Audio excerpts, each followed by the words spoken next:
रूपावा सोलहुना तोहर कइले बापा हागल रूपावा सोलहुना तोहर कइले बापा हागल कारी कारी अखिया में काला काला काजल आए हाय कारी कारी अखिया में काला काला काजल ऐसा जबरी न धरया खबारे में अरे कंफ्यूज बारू का हो अरे ना दल्ला बइले रहबू शादी कुंवारे में तकलीफ नहीं होई ससुराले में पिटाई वाला लक्षण बा बाबू कसे लागल कुर्ती हमर चोली चरमा रात बा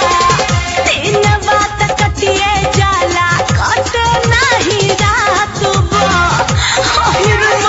तेरा जो हमरो जवान खर्चीला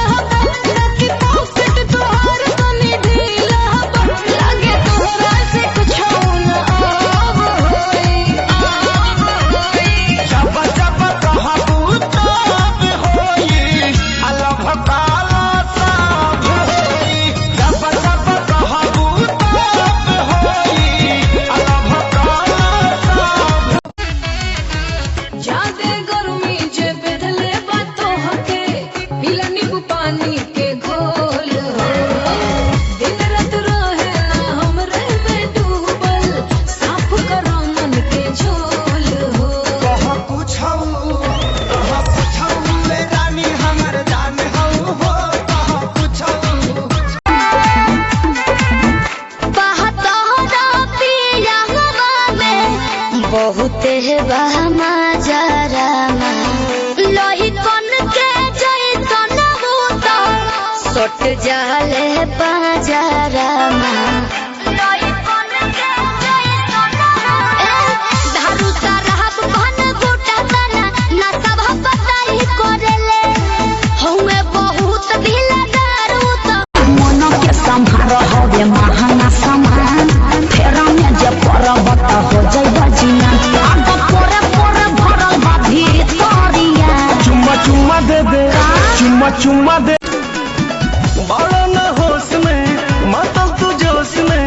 लागे न दे वो भैये ये राजा जी मुआइए देवा का तू काम जहुआइए देवा का खालो ये राजा हमार फल बर मसिया सर्दी जुकाम कबो होई ना खसिया कि तहरा मुंह में धराइला तो छटकता खाला